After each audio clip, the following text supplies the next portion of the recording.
So now, let us move forward into the understanding that in using the power of paradox in this way, in understanding how this mechanism works, the most important factor in this entire process or permission slip is getting a handle on the beliefs themselves that are at play in this mechanism. Because it is only the beliefs, it is only the definitions that will color these mechanisms. These mechanisms work automatically. They are neutral. You don't have to do anything special in a sense to make them work. They work for everyone. They work for everyone the same. Throughout creation, they work for everyone the same. It is just what is built in to the structure and nature of existence itself. Because existence is, in that sense, constantly the fluctuation of the polarities, the fluctuation of the paradoxes. It is constantly coming and going. It is constantly creating and renewing. It is constantly, in that sense, breaking down and building up. That mechanism is built in. It is the breathing in and the breathing out. It is the yin and the yang. It is always there. You don't have to do anything special to make the mechanism work for you. This is not about learning how to work the mechanism. This is about how to allow the mechanism to work in the clearest possible way, in the most aligned way with who you truly are, by clearing out the belief systems and the definitions that have nothing to do with you. The things you have inherited, the things you have had handed down to you, the things that come from other people that are not you. This is this. Right now, this idea of this structure, in understanding how beliefs are structured and thus then how they color your utilization or your ability to recognize the utilization of these mechanisms. Positive beliefs, as you may observe on the diagram, are by definition, in a sense, expansive. You have a positive belief. All beliefs, even positive beliefs, have a mechanism within them that are self-reinforcing, self-perpetuating. They have to, by definition. Otherwise, if they didn't, because beliefs really are ephemeral, if they didn't have a self-reinforcing component, you would not be able to actually have a sustained, perpetuated experiential reality in that belief. You would not be able to see the manifestation of that belief if they didn't constantly perpetuate themselves, because they are constantly being chosen. Second to second to second to second to second to second to second. It may seem as if, it may appear as if in the illusion of space-time, in the illusion you create of continuity in space-time, it may seem as if once you have chosen a belief and it perpetuates itself, it may seem as if it is the exact same belief just rolling along and rolling along and rolling along. But that's not exactly what's happening.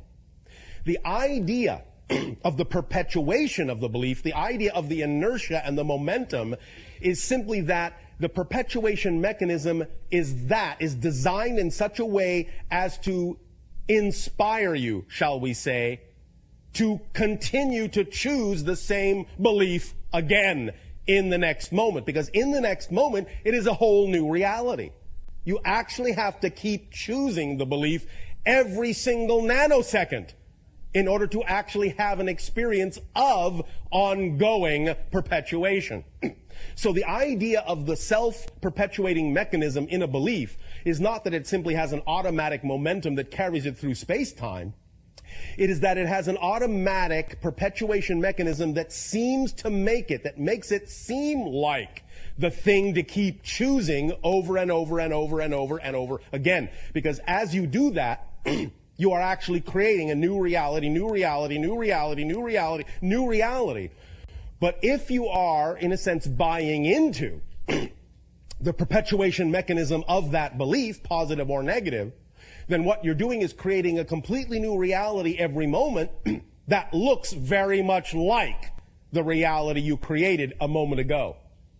And as you keep creating similar realities, you thus create the illusion of continuity, that it is the same reality and only changing slightly, instead of understanding that it is a completely different reality that has changed completely except you are making it seem as if it hasn't by simply allowing yourself to buy into the rationale of the perpetuation mechanism that says that that belief must be recreated again and again and again and again and again and again and again.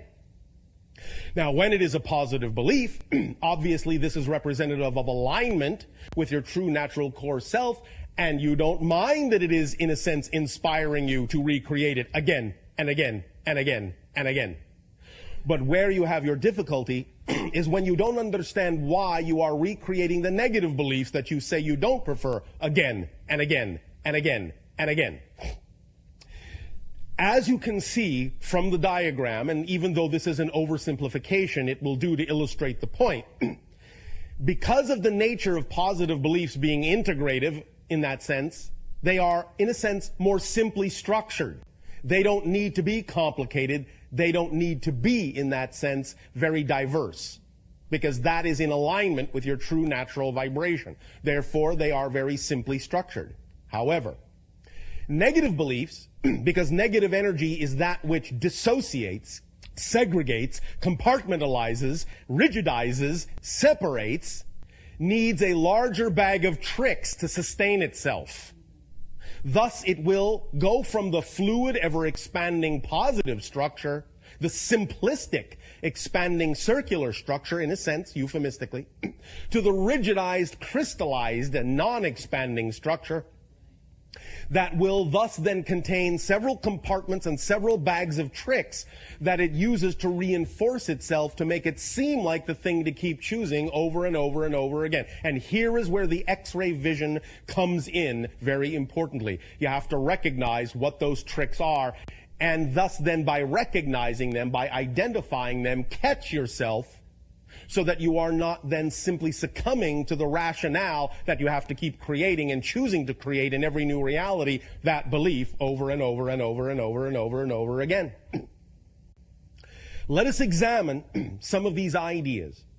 One of the first differences that becomes evident between the positive and negative belief system, the positive and negative definition, is that while certainly even the belief contains this perpetuation mechanism, it also always brings with it the freedom to choose. It always allows you the ability to know you can change the belief. So the first difference, one of the major differences in the negative belief, because when you operate from fear-based beliefs, it is automatically keying into what you call your survival instinct. In other words, fear-based beliefs lock into your survival instinct, your physical survival instinct, in such a manner as to first perpetuate the idea that if you don't follow this belief, if you don't perpetuate this belief, you will die. So it relies heavily on tricking you into believing that if you change that belief, there will be nothing left of you, that the belief is all-consuming, that the belief is all representative of your true self, and that if you change it, what you're doing is committing suicide. That's one of the first tricks it has up its little sleeve to allow you to perpetuate it and perpetuate it and perpetuate it, because it's a fear-based mechanism. Therefore, it is keying directly into your survival instinct mechanism and using it and amplifying and magnifying it to force you to perpetuate that belief so that you will survive. Now, the second thing that automatically happens when that mechanism is engaged, when you flip into the idea of a negative fear-based belief, is that in order for you to continue to perpetuate it, it must also reach into its little bag of tricks and make it seem as if it is not possible to change it. It simply cannot be changed. It simply doesn't have the ability to be changed. It must be perpetuated by its very unchangeable nature. So it traps you in a vicious circle of knowing that there simply is no way out at all, that the very nature, the very structure of the mechanism says there is no doorway here. It cannot be changed. This is where you live. There is nowhere else to go. This is your entire universe. It is eternal. It cannot change. But it also recognizes that it is fighting against, and I'm going to just use this terminology for now, it is fighting against a perpetual, non-ending, relentless stream of information from the higher mind attempting to reach your core being through this mechanism. Because the higher mind, the positive beliefs, and the higher mind are always sending information, always sending light, always sending guidance to guide you back to your natural self. Always. Within the yin and yang, there is always the opportunity to go in the opposite direction. Within the dark, there is always the doorway that leads to light. Within the light, there is always the doorway that leads to dark. But when you're in the light, you understand that that doorway that leads to the dark is just a choice, and it's only offered to you as an equal choice. But when you're in the dark, the doorway that leads to the light, from the dark's perspective, is something to be avoided at all costs. So even though it cannot actually close that doorway, it will thus then disguise the doorway with an illusion of unchangeability, so that you will not see the doorway, so that the doorway will become invisible to your consciousness, because as we have said, you cannot perceive what you are not the vibration of.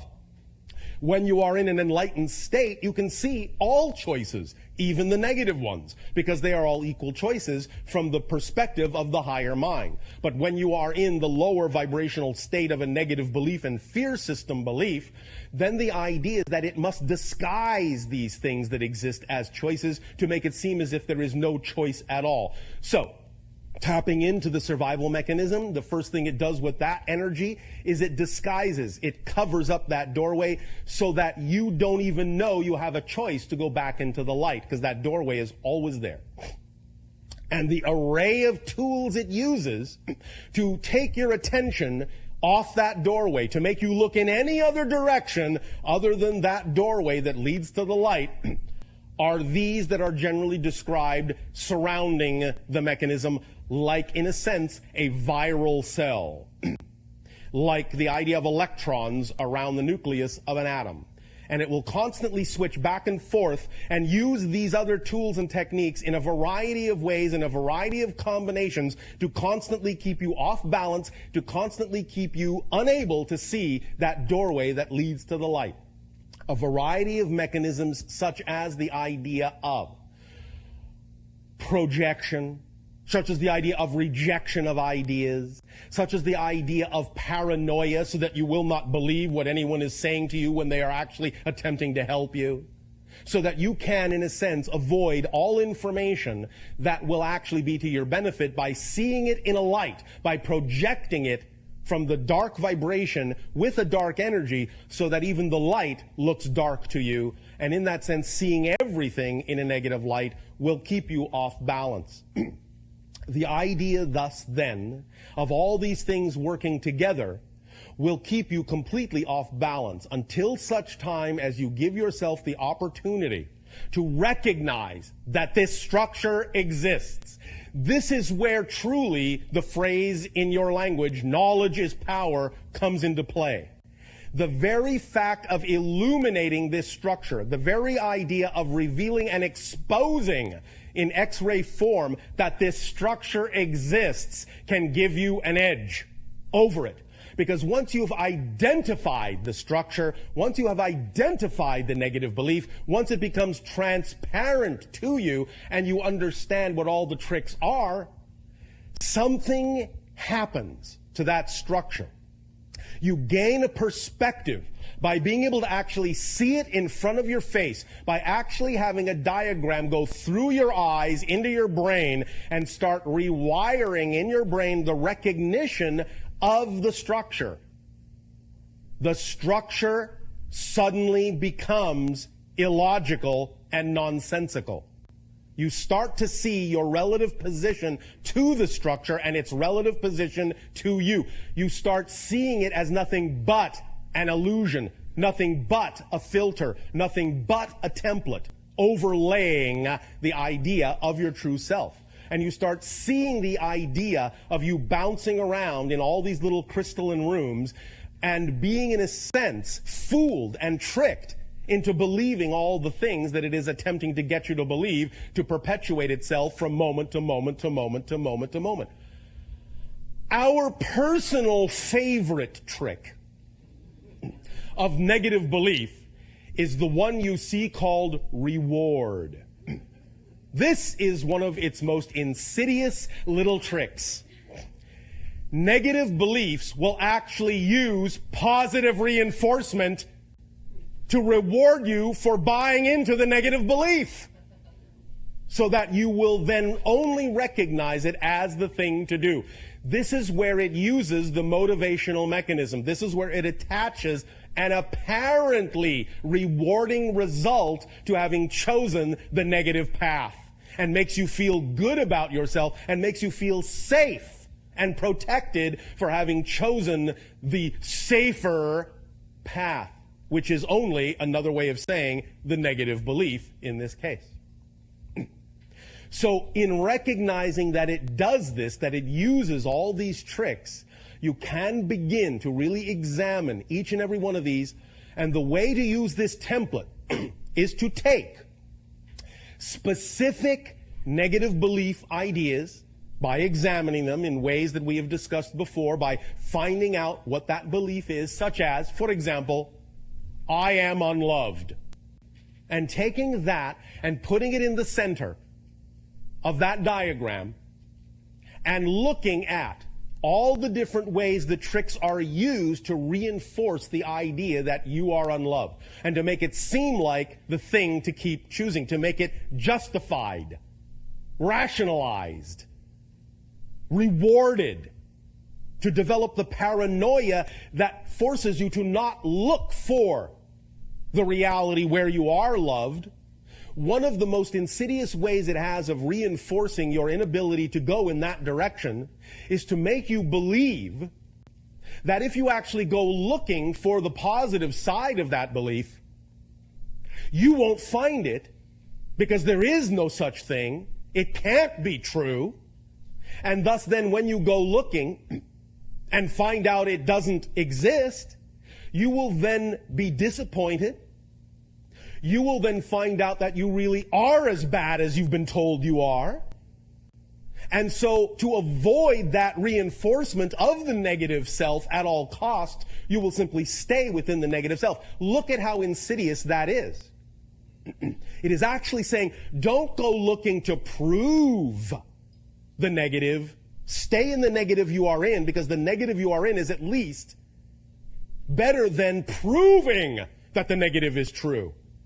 It's actually using itself to reinforce itself by saying you don't want to go and find out that what I'm telling you might actually be true, because at least here you have a shadow of a doubt, a tiny shadow of a doubt. I'll allow you that much. That's your reward. But if you go looking to find out whether or not what I'm telling you is true, well, you'll only find out that what I'm saying is true, and then there'll be no doubt whatsoever. So at least stay here and hold on to that tiny crumb of a doubt. At least that will allow you to survive. Miserably, but survive. But if you go looking and find out that what I'm telling you is the absolute truth and you are worthless, well, then your whole world will crumble. Then you will annihilate yourself. Then you will not survive. Because how could you possibly survive absolutely knowing that you don't belong in creation? How can you survive absolute knowledge that you are worthless?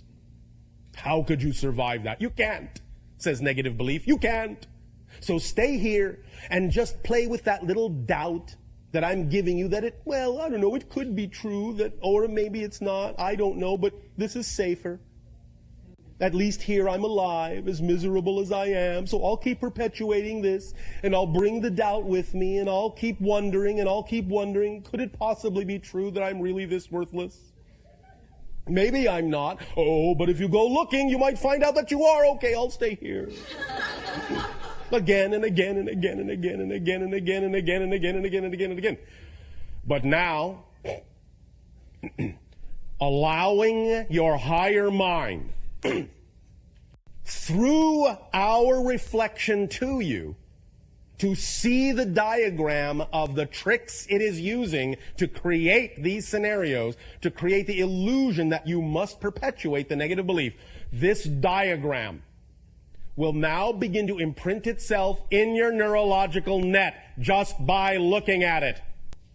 And when we do the holotope experience, the 15-minute meditation later, we will burn that image into your neurological framework, right into your template, so that from this point forward, you will not be able to forget that this bag of tricks is being used on you when you succumb to a negative belief.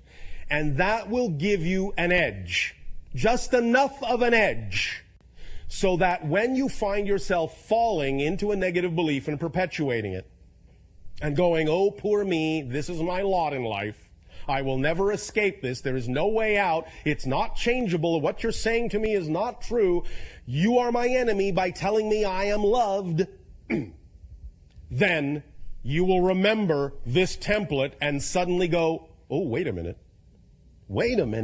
something's breaking through, I'm getting a whisper, I'm getting an echo from the higher self that this might just be a trick. You'll start remembering that the bag of tricks is being used on you, and suddenly you will realize the fallacy, the folly, the illogic of it, the nonsensicalness of it. You will recognize that it is just a belief like any other belief, that you don't have to believe what it is telling you, that you can believe what you prefer, you can switch over to the positive frame of reference, that you have freedom, that you have choice, that you have inspiration, that you have growth, that you have positive synchronicity instead of negative synchronicity, that you can expand instead of contract. And you can start to see through the illusion that the negative belief is desperately trying to get you to believe, because it is basing that desperation on the idea that if you let that negative belief go, you will die along with it. The idea, however, to also further understand is that that is also a fallacy. The negative belief will actually never die. It will simply become equalized as one of the many infinite choices you have to choose from. And you will see it that way from the positive side, from the positive perspective, that yes, that belief is still there. I could still choose that negative belief. But now that it is simply equal to any other choice, I prefer not to. I prefer this instead. So it will not really die, but it will do everything in its power to convince you that if you change your belief, you will annihilate that belief. And since that belief is all you are, you will annihilate yourself. You will be committing suicide by letting that belief go. And you will not find anything to replace it, because there is nothing to replace it. And you will wind up in emptiness, in a void, alone, miserable, forever and ever. Amen. That's the bag of tricks of the negative belief.